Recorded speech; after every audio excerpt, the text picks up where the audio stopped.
आउज़ुबिल्लाहि मिनश्शैतानिर्रजीम बिस्मिल्लाहिर्रहमानिर्रहीम।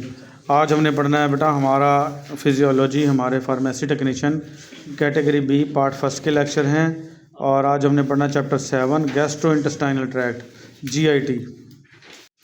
ये बेटा हमारा हाजमे का निज़ाम है। इसको ये चैप्टर थोड़ा सा बड़ा तो है लेकिन इसमें बहुत सारा नॉलेज है आपके लिए। इसको अच्छे से पढ़ना है आपने और बिल्कुल आसान है। छोटी छोटी सी बातें हैं कि हमारा जो है हाजमे का निज़ाम कैसे काम करता है, उसमें stomach, small intestine, large intestine, थूक हमारा कैसे काम करता है, तो सारी की सारी चीज़ें हमने पढ़नी है। तो ऑर्गेनाइजेशन देखनी है इसकी, GIT क्या होता है। ये आप जो आपका एनाटॉमी पार्ट है जो हमारे पहले 28 या 29 पेज हैं इसी बुक के एनाटॉमी पार्ट में, ये सारा पढ़ आए हैं आप। अच्छा, एनाटॉमी क्या होता है बेटा? एनाटॉमी में होता है इसके स्ट्रक्चर, साख्तें देखते हैं, और फिजियोलॉजी में हमने इसके फंक्शन देखने होते हैं। तो साख्त वाले जो हैं पहले 29 पेज हैं वो एनाटॉमी पार्ट था, वो हम पढ़ाए हैं सारी चीज़ें।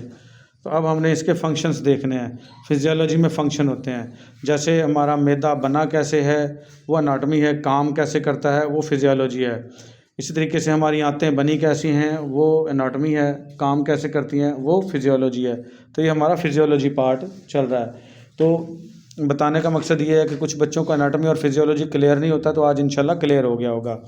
पढ़ते हैं हम। The digestive system in human being. इंसानों में जो डाइजेस्टिव सिस्टम है, हाजमे का निज़ाम, इज़ कम्पोज्ड ऑफ, मुश्तमिल है, और लॉन्ग, ये ए और लॉन्ग अलग अलग है बेटा। ए लॉन्ग, एक लंबे मस्कुलर मसल से बने ट्यूब पर कॉल्ड गैस्ट्रोइंटेस्टाइनल ट्रैक्ट। इसको हम गैस्ट्रोइंटेस्टाइनल ट्रैक्ट कहते हैं, शॉर्ट में GIT कहेंगे, और एलिमेंट्री कैनाल या एलिमेंट्री कैनाल कहेंगे।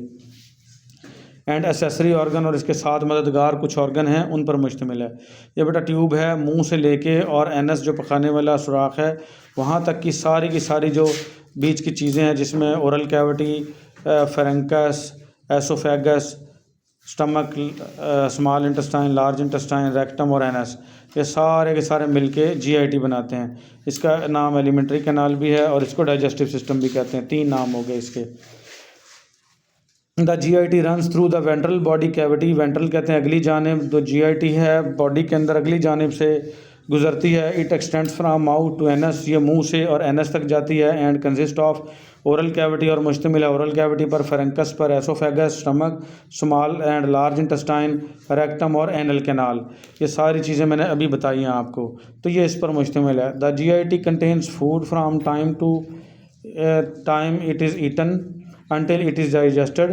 कहता है ये GIT है, ये खाना लेती है जब हम खाना खाते हैं उस वक़्त से लेके जब तक ये हज़म नहीं हो जाता। एंड प्रिपेयर्ड फॉर एब्जॉर्प्शन, और इसको इस काबिल बनाती है कि ये जज़ब हो हमारी बॉडी में, एंड एलिमिनेशन, और बाद में खारिज हो सके। तो ये लफ्ज़ी तर्जमा था, बामुहावरा तर्जमा करते हैं बेटा। ये GIT खाने को जब हम खाना खाते हैं तब लेती है, इसको इस काबिल बनाती है कि जज़ब हो सके, और जो बेकार चीज़ें बच जाती हैं जो जज़ब नहीं हो सकती पखाना, वो बाहर निकालना एलिमिनेशन कहलाता है, और निकाल सके। The walls of the GIT from the oesophagus to anus are composed of following layers. जो दीवारें हैं इसी GIT की गैस्ट्रोइंटेस्टाइनल ट्रैक्ट की, मुंह से लेके और एनस तक, ये मंदरजा झेल तहों पर मुश्तमिल हैं। From outer surface to inward, outer surface से इनवर्ड की तरफ। तो सबसे बाहर वाली क्या होती है? सिरोसा, उसके बाद आ जाएगी मस्कुलेरियस, इसको मसल लेयर कहते हैं, फिर आ जाएगी सब म्यूकोसा और म्यूकोसा लेयर कहते हैं। ये देखें बेटा, यहाँ से समझ में आ जाएगी। ये देखें उन्होंने बना रखी है नीचे ये पिक्चर, तो ये देखें, ये यहाँ से स्टार्ट किया उसने। सबसे बैरूनी जो है वो बेटा ये जो ब्राउन कलर की, खाकी कलर की सिरोसा है, उसके बाद ये गोश्त टाइप नज़र आ रही है, ये मसल लेयर है। उसके बाद ये जो पर्पल कलर की नज़र आ रही है सब म्यूकोसा, और ये फिर थोड़ी सी एक ब्राउन टाइप की नज़र आ रही है, ये म्यूकोसा है। तो जितना हमारी GIT है इसकी ये 4 ही तहें हैं। और ये स्टमक भी दिखाया उन्होंने। मैदे के कुछ हिस्से हैं बेटा, इसमें मैदे का ये देखें, ये एसोफेगस आ गया ऊपर से, ये फंडस आ गया ऊपर वाला हिस्सा, ये दरमियान में जो है ये बॉडी होती है, लेकिन इसके जो मसल्स हैं ये इसको रोगाई मसल्स हैं, और ये पाइलोरस है। इसके बाद जो है ये ड्यूडिनम है। यहाँ एंट्रम नहीं दिखाया, पाइलोरस से थोड़ा सा पहले वाला जो हिस्सा है ये मैदे का, स्टमक का, वो एंट्रम है। एंट्रम काफ़ी इम्पोर्टेंट है, वो मैं दिखाऊंगा आपको अगली पिक्चर में। तो हम पढ़ते हैं बेटा स्वेलिंग या डिगल्टीशन। डिगल्टीशन या स्वेलिंग क्या होता है? खुराक को निगलना। यहाँ लेड पेंसिल या कोई भी पेंसिल लेके बैठा करें, अपनी बुक के ऊपर इनके अल्फाज के मीनिंग लिखा करें, ताकि पेपर के नज़दीक जिस वक्त आपको रिवाइज़ करना पड़े तो बार बार मीनिंग जो है वो पीछे ना देखने पड़े। अगर मेरे लेक्चर सुन के मीनिंग लिखे हुए होंगे तो आसानी से सब कुछ समझ में आ जाएगा। तो इसकी डेफिनेशन देखते हैं बेटा स्वेलविंग की। दिस इज़ द प्रोसेस, ये वो प्रोसेस है इन विच जिसमें food is pass from mouth, खाना जो है मुंह से गुजरता है, टू द ओरोफ्रेंकस। ये जो फ्रेंकस है ना बेटा, इसके 3 जो है ना इसके मतलब हिस्से हैं फ्रेंकस के। ये गला जो है, ये फ्रेंकस जो मुंह के साथ जुड़ा हुआ है, मुंह को ओरल कैविटी कहते हैं, तो ये ओरोफ्रेंकस हो गया। यही फ्रेंकस नाक के साथ जुड़ा होता है तो नेजोफ्रेंकस हो गया। और नीचे लरंकस होता है, लरंकस के साथ यही फ्रेंकस जुड़ा होगा तो लरेंजियल फ्रेंकस होता है। तो ये 3 हिस्से होते हैं। तो इसकी बात हो रही है बेटा जो मुंह के साथ फ्रेंकस जुड़ा हुआ है तो इसको हम क्या कहते हैं, ओरोफ्रेंकस।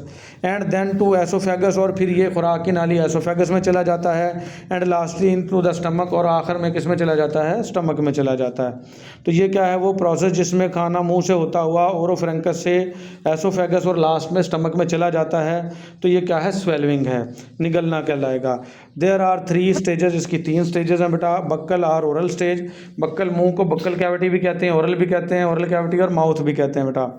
ये वॉलंटरी स्टेज है, इसमें हम अपने हिसाब से अपनी मर्ज़ी से इसको चलाते हैं, खुराक को पीसते हैं, और खुदा ना खास्ता इसका जायका गंदा लगे तो हम मुंह से बाहर भी निकाल सकते हैं। ये हमारी वॉलंटरी है। वॉलंटरी कहते हैं ऐसी हरकत जो आपके दायरा अख्तियार में हो, जिन पर आपकी मर्ज़ी शामिल हो, उसको क्या कहते हैं, वॉलंटरी। और जिस पर आपकी मर्ज़ी शामिल ना हो उसको क्या कहते हैं, इनवॉलंटरी। तो ये मुंह की बक्कल कैविटी की जो स्टेज है ये वॉलंटरी स्टेज है। फिर आ जाएगा फ्रेंजियल स्टेज, फ्रेंकस में जो चली गई तो ये भी इनवॉलंटरी है। फ्रेंकस में खाना चला गया, अब आप उसको बाहर नहीं निकाल सकते, अब वो अंदर ही जाएगा हलक में। फिर आ जाएगा एसोफेगल स्टेज, और एसोफेगस खुराक की नाली को कहते हैं, ये भी इनवॉलंटरी स्टेज है। इससे भी आप अपनी मर्ज़ी से खाना, अपनी मर्ज़ी से हरकत नहीं दे सकते हैं। तो इसका सेंटर कौन सा है, इस खाने को निगलने में कौन आपकी मदद करता है? सेंटर जहाँ भी लिखा होगा तो बेटा दिमाग से ताल्लुक़ इसका ज़ाहिर होगा। तो इस खाना निगलने से दिमाग का ताल्लुक़ कहाँ से है बेटा? The swallowing centre is located in the medulla oblongata and lower pons. ये मारूजी बन सकती है कि जो निगलने का सेंटर है दिमाग में, दिमाग का जो हिस्सा है मेडुला ओब्लंगेटा और लोअर पोन्स यहाँ इसमें शामिल है, इसमें मौजूद है। ये पोन्स और मेडुला ओब्लंगेटा दिखाता हूँ आपको। ये देखें बेटा, ये दिखाया हुआ इन्होंने, ये ब्रेन का ये नीचे वाला हिस्सा ये बाहर निकाल के दिखा दिया। इसमें ये पोन्स है और ये नीचे पोन्स के नीचे ये कौन सा है, मेडुला ओब्लंगेटा। तो ये सेंटर है इसका स्टमक का। ये देखें इसमें अलग करके दिखा दिया है, ये देखें ये पोन्स आ गया, ठीक है। और ये इससे नीचे मेडुला ओब्लंगेटा है, अकेला मेडुला लिख दिया उन्होंने, ठीक है। ये एक और पिक्चर है, ये देखें दिमाग के साथ जुड़ी हुई। तो ये ब्लू कलर का जो हिस्सा इन्होंने ज़ाहिर किया है ये पोन्स है। तो ये इस कलर के नहीं होते, लेकिन इन्होंने ये वाजे करने के लिए इनको क्या बना के दिखा दिया है ताकि आपको समझ आ जाए। और ये ग्रीन कलर का जो दिखाया ये मेडुला ओब्लंगेटा है। ये 2 सेंटर हैं जो खुराक के निगलने में हेल्प करते हैं। ये फिर आ जाएगा बेटा, ये सारी चीज़ें जो हैं ये हमने स्टेजेस जो पढ़ी हैं, बक्कल और ओरल का स्टेज, फ्रेंजियल स्टेज और एसोफेगल स्टेज, ये हमने सारी की सारी इनकी तीनों की हमने डिटेल पढ़नी है। यहाँ पे ओरल स्टेज आ जाएगी, ये वॉलंटरी स्टेज है, मैंने बताया जो आपके अख्तियार में हो वो वॉलंटरी कहलाती है। इन दिस स्टेज में the food passes from the mouth, खाना गुजरेगा मुंह से, टूवर्ड्स द फ्रेंकस की तरफ जाएगा बाय द वॉलंटरी मूवमेंट। और ये मूवमेंट कौन सी होगी, वॉलंटरी, यानी जो आपके अख्तियार में होगी। ऑफ द टंग, ज़बान की, विच मूव्स अपवर्ड, जो ऊपर की तरफ हरकत करेगी ज़बान, अगेंस्ट द पैलेट, तालु के मुखालिफ सिमत में, and passes the bolus into the pharynx, और बोलस को फ्रेंकस में धकेल देगी। बोलस क्या है बेटा, वो खुराक का लुकमा जो चबा चबा के गोल हो गया, उसमें थूक जो है वो मिक्स हो गया है और वो एक गोल बॉल की शक्ल जिसने इख्तियार कर लिया वो क्या कहलाएगा, बोलस। तो ज़ुबान की हरकत से मुखालिफ जो सिमत में की है उसने तलवे के, उससे बोलस बन गई है खुराक, और बोलस जो है वो निकल रहा है किस में जा रहा है, एसोफेगस में, फ्रेंकस से होता हुआ। तो ये देखें बेटा, ये पिक्चर में दिखा रखा है, ये जो रेड कलर का है ये बोलस है, और ये बोलस जो है फर्स्ट स्टेज में ऐसे नीचे जाएगा, ये देखें थोड़ा लंबूतरा होके फ्रेंकस में, फ्रेंकस के बाद ये सीधा 3rd स्टेज में जाके किस में चला जाएगा, एसोफेगस में चला जाएगा। फिर आ जाएगी बेटा फ्रेंजियल स्टेज। फ्रेंजियल स्टेज क्या होगी, यानी जो फ्रेंकस में जा रहा है ये बोलस, तो इसको हम इनवॉलंटरी स्टेज कहेंगे। इन दिस स्टेज में the passage of food occurs from pharynx into oesophagus. तो इस स्टेज में खाना जो फ्रेंकस से किस में जाएगा, एसोफेगस यानी खुराक की नाली में जाएगा। इसको ओसियोफेगस नहीं पढ़ना बेटा, एसोफेगस इसको पढ़ना है, ठीक है, जैसे मैं बोल रहा हूँ। स्पेलिंग आपने इसके अच्छे से याद रख लेने हैं, ESOPHAGUS, और पढ़ेंगे इसको एसोफेगस, ठीक है। As the bolus enters the pharynx, जैसा ही बोलस जो है ये खुराक का लुकमा फेरेंकस में इंटर होगा, it stimulate swelling touch receptor, ये तेज़ कर देगा स्वेलिंग टच को, जो रिसेप्टर है around the opening of the pharynx, जो फेरेंकस की ओपनिंग में मौजूद है, एंड टॉन्सिलर्स पिलर्स, और जो गले होते हैं उनको टॉन्सिलर्स पिलर्स कहते हैं, उनको ये तेज़ कर देगा और ये खुराक नीचे की तरफ खुद ब खुद धकेली जाएगी, और किस में चली जाएगी बेटा, एसोफेगस में। अब आ जाएगी oesophageal stage of swallowing. Oesophagus में कैसे जाकर खुराक निकली जाती है, इन दिस स्टेज में food passes from the upper oesophagus to stomach, ऊपर वाला जो हिस्सा एसोफेगस का, अपर ऊपर वाले को कहेंगे बेटा, उससे खुराक किस में चली जाएगी, मैदे में चली जाएगी। दिस स्टेज इज़ इनवॉलंटरी, ये स्टेज भी बेटा इनवॉलंटरी है, यानी कि आपके दायरा अख्तियार में नहीं है, अब ये खुद ब खुद खुराक जो है वो नीचे मूवमेंट करती जाएगी। This oesophagus shows up to 2 types of movement, ये एसोफेगस 2 किस्म की मूवमेंट्स करवाती है बेटा, प्राइमरी पेरिस्टालसिस और सेकेंडरी पेरिस्टालसिस। ये पेरिस्टालसिस जो है वो एक ऐसी हरकत है जो खाने को धकेलती हुई नीचे की तरफ जाती है, उसको पेरिस्टालसिस कहते हैं। खुदा न खास्ता पेरिस्टालसिस जो है बेटा उल्टी चलना शुरू हो जाए तो बंदे को क्या आ जाती है, नीचे वाला खाना ऊपर ले आती है ये।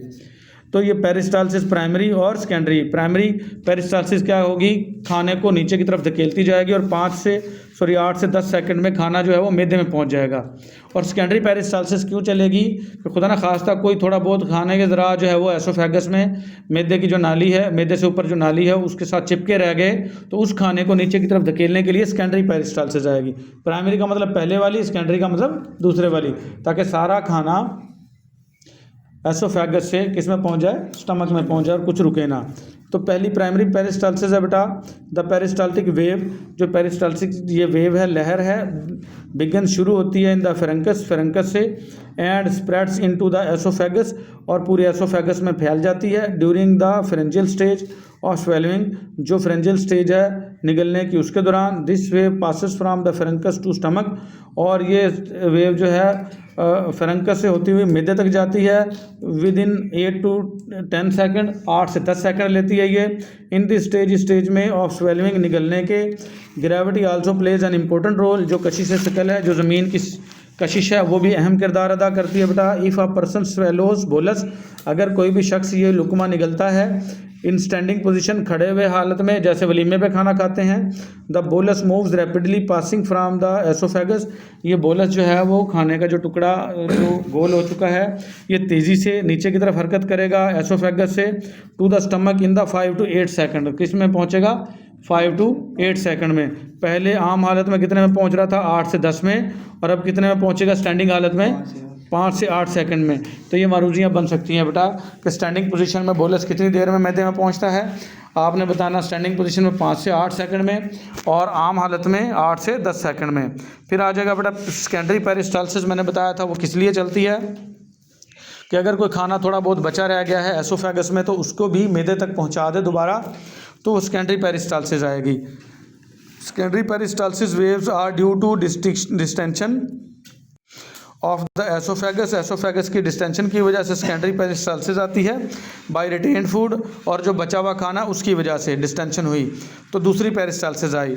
In the oesophagus stage, sorry बेटा थोड़ा स्टॉप करना पड़ा हमें, तो इन द एसोफेगस में दीज वेव्स आर जनरेटेड, ये वेव्स तब पैदा होती हैं when the primary peristaltic waves leaves a small part of food, जब पहले वाली पेरिस्टाल्टिक वेव जो आई थी, लहर आई थी, उसने थोड़ा सा खाना छोड़ दिया है इन द एसोफेगस में। This secondary peristaltic wave continues, ये सेकेंडरी पेरिस्टाल्टिक वेव जारी रहेगी अनटिल, तब तक द फूड इज़ एम्प्टीड, जब तक खाना खाली नहीं हो जाता, फ्राम द एसोफेगस से इन द स्टमक, मैदे में, यानी एसोफेगस मुकम्मल साफ़ सुथरी होके और सारा खाना मैदे में नहीं चला जाता, सेकेंडरी पेरिस्टालसिस चलती रहेगी। These waves are initiated partially by intrinsic neural circuits, ये वेव्स जो हैं वो शुरू होती हैं इंट्रिंसिक न्यूरल सर्किट से, जुज़वी तौर पर ये न्यूरल सर्किट दिमाग से ही जुड़ा हुआ बेटा। In the oesophagus enteric nervous system, जो एसोफेगस के अंदर इंटेरिक नर्वस सिस्टम मौजूद है, and partially by the reflexes, और जुज़वी तौर पर शुरू होती हैं उन रिफ्लेक्सेस से, that are transmitted through the vagal nerve fibres, और जो कि वैगल नर्व फाइबर से निकलते हैं। वैगल नर्व फाइबर बेटा यह एक ऐसी नर्व है जो गर्दन से होती हुई दिमाग को पैगामात पहुंचाती है, इसको वैगल नर्व कहते हैं। मैं दिखाता हूं आपको ये वैगल नर्व भी। ये देखें बेटा, ये वैगल नर्व है, ये देखें, ये वाली येलो वैगल नर्व है।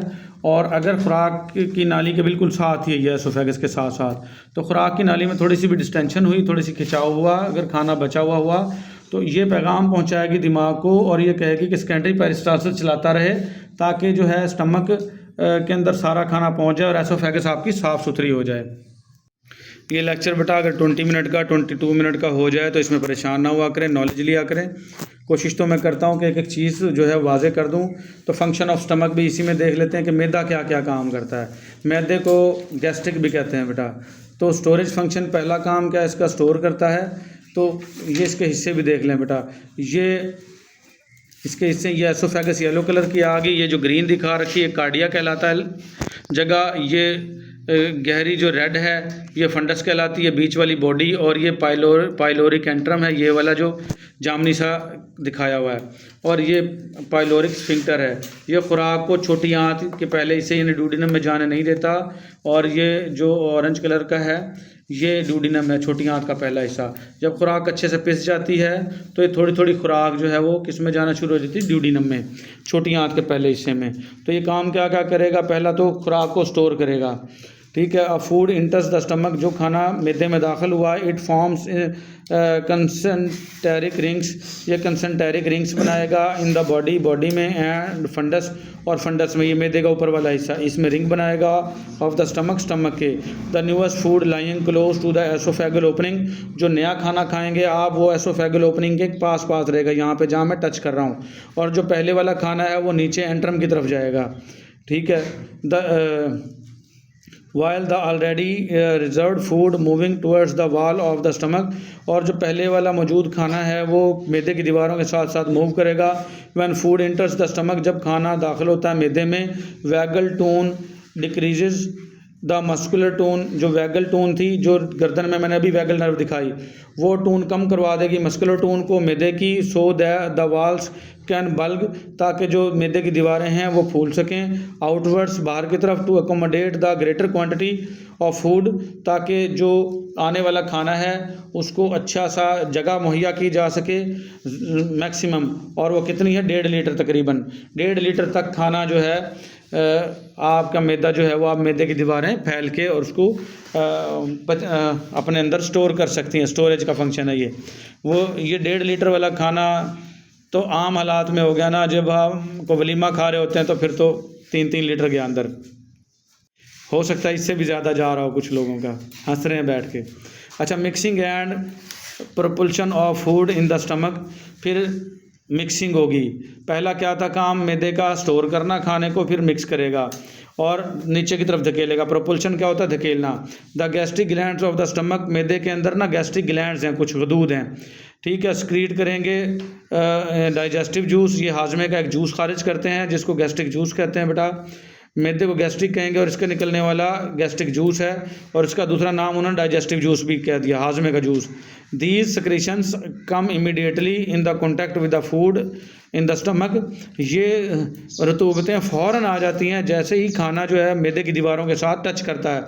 When stomach is filled with the food, जब मैदा भर जाता है खाने से, वीक पेरिस्टाल्टिक वेव्स, हल्की हल्की पेरिस्टाल्टिक वेव्स आएगी जिसको मिक्सिंग वेव कहेंगे, ये खाने को मिक्स कर देगी। जो बोटियाँ, बोतल, नान, मीठे चावल, बिरयानियाँ जो सारी आपने दब ली हैं उनको आहिस्ता आहिस्ता अब ये मिक्स करना शुरू करेगा। Move towards the antrum of the stomach, और ये जो लहरें हैं ये मैदे के एंट्रम की तरफ मूव करेंगी, ऊपर से नीचे। ये देखें, ये जो पर्पल कलर का है ये एंट्रम दिखाया हुआ है, यानी ऊपर से ये नीचे की तरफ एंट्रम की तरफ आएंगी ये मूवमेंट, और खाना सारा मिक्स हो जाएगा। Antrum of the stomach along the stomach वाल, यानी स्टमक मैदे की दीवार के साथ साथ आहिस्ता आहिस्ता ये एंट्रम की तरफ आएंगी।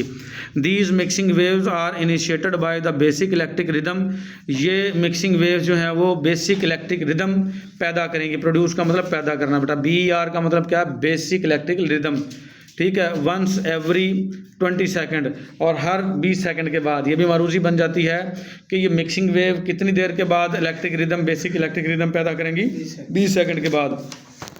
दीज वेव्स मूव डाउन, ये लहरें आहिस्ता आहिस्ता नीचे की तरफ हरकत करेंगी द स्टमक, मैदे में, and not only cause the mixing, ये ना सिर्फ मिक्सिंग करवाएंगी और सिक्रेशन, जो अंदर सिक्रेशन रतूबतें खारिज हुई हैं मैदे में विद फूड, खाने के साथ साथ, ठीक है, इसको कहते हैं फॉर्मेशन ऑफ कायम, इससे एक गाढ़ा शोरबा की शक्ल अख्तियार कर लेगा ये आपका सारा खाना, इसको क्या कहते हैं, कायम। तो ये ना सिर्फ इसको मिक्सिंग करवाएंगी, कायम बनाएंगी, but also provide weak propulsion, और कमज़ोर आहिस्ता आहिस्ता इसको नीचे की तरफ धकेलेंगी भी, प्रपोल्शन का मतलब धकेलेंगी, to move the food towards the antrum, ताकि खाना जो है वो एंट्रम की तरफ हरकत करे। सिर्फ इसको मिक्सिंग भी करवाएंगी और हल्की हल्की मूवमेंट भी करवाएंगी। फिर इम्पटिंग ऑफ स्टमक, तीसरा काम क्या है, इस मैदे का खाली होना। अब जो कायम बन गया है, गाढ़ा शोरबा अख्तियार कर लिया है, तो अब मज़ीद हम पानी शानी पिएंगे तो ये और थोड़ा सा पतला शोरबा हो जाएगा, जिसको कायल कहेंगे। अब ये कायल जो है वो थोड़ा थोड़ा करके और छोटी आंत में जाना शुरू हो जाएगा। गैस्ट्रिक एम्पटिंग अकर्स, गैस्ट्रिक मैंने बताया बेटा मैदे का स्टमक का दूसरा नाम क्या है, गैस्ट्रिक। ये खाली होगा when the food is broken down into pieces small enough, कि जब खाना टूट के इतने छोटे छोटे टुकड़ों में चला जाएगा तो ये खाली होगा मैदा। To pass through the pyloric sphincter, और ये गुजरेगा किससे, पाइलोरिक स्फिंक्टर से। ये बेटा अल्लाह पाक ने एक ऐसे टूटी टाइप लगाया हुआ है, ये बंद रहता है आम हालात में, ताकि खाना अच्छे से मैदे में पिस जाए। तो जब खाना इधर एंट्रम की तरफ बिल्कुल बारीक होके कायल बन के आएगा, कायम गाढ़ा शोरबा, कायल बिल्कुल बारीक शोरबा, और बिल्कुल ज़रात इसके बन जाएंगे, तो ये थोड़ा थोड़ा खुलेगा और थोड़ा थोड़ा सा खाना जो है वो ड्यूडिनम में छोटी आंत के पहले हिस्से में एंट्री देना शुरू करेगा। और वो कितना, तकरीबन 2.7 ml, थोड़ा थोड़ा सा करके हर बार थोड़ा सा खुलेगा, थोड़ा सा खाना छोटी आंत में जाएगा, ये पाइलोर स्फिंक्टर फिर बंद हो जाएगा, फिर थोड़ी सी देर बाद खुलेगा और खाना थोड़ा सा छोटी आंत में जाने देगा और फिर बंद हो जाएगा।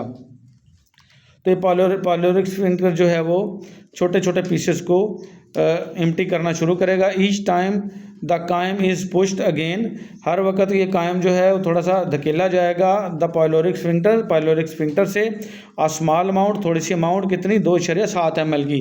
ये भी मरूजी बन सकती है कि एक बार पाइलोरिक स्फिंक्टर कितनी खुराक को मैदे से अंदर जाने देता है, 2.7 ml। मैदे में तो हमने कितनी स्टोर की थी, 1500 ml, यानी 1.5 लीटर कितनी थी, 1500 ml। तो उसमें से 1500 ml में से कितनी, 2.7 ml थोड़ी थोड़ी करके छोटी आंत में पहुंचाना शुरू करेगा ये।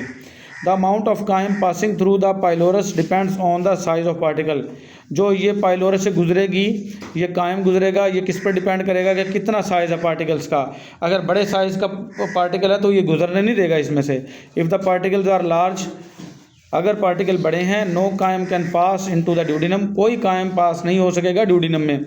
It can be observe that, ये मुशाहिदा किया गया, the rate of gastric emptying of the solid particles depends upon the rate. कहता है ये देखा गया कि गैस्ट्रिक मैदे का जो खाली होना है उसमें सॉलिड पार्टिकल्स से जो खाली होता है मैदा, वो किस पर इन्हिसार करता है, इसके रेट पर, कि कितना इसका रेट है, यानी कितना इसका साइज़ होगा, उसी रेट से आगे जाएगा ये मैदे से खाना छोटी आंत में।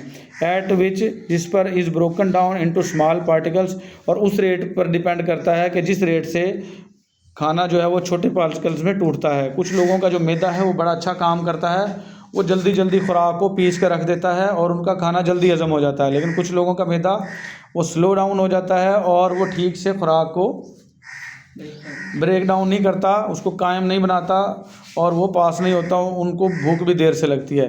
Gastric emptying is regulated by signals from the stomach and duodenum. Gastric जो है, अगर मैदा खाली हो जाएगा तो इससे सिग्नल बनेंगे, सिग्नल पैदा होंगे मैदे से और छोटी आंत से। और ये सिग्नल कौन से होंगे, दीज आर नर्वस सिग्नल, दिमाग को सिग्नल जाएंगे, caused by the distension of stomach by food. ये जो डिस्टेंशन हो रही है मैदे के अंदर खुराक की वजह से, तो इससे सिग्नल आएंगे। और फिर गैस्ट्रिन, इसको हार्मोन है ये एक, secreted from the antral mucosa in response to certain type of food. और ये एंट्रल म्यूकोसा, जो एंट्रल मैंने दिखाया था एंट्रम, उसकी जो अंदर वाली जिल्द है वो ये हार्मोन खारिज करेगी कि कुछ ख़ास खानों की वजह से। तो ये दो आपके सिग्नल जाएंगे। मैदे से निकलने वाले सिग्नल की अगर बात हो तो ये दो मारूजी बन सकती है बेटा, नर्वस सिग्नल हैं और गैस्ट्रिन सिग्नल हैं, ये आपने याद रख लेने हैं। Both of these factors promote gastric emptying, और दोनों ये फैक्टर्स हैं मैदे को खाली कराने में मदद देते हैं।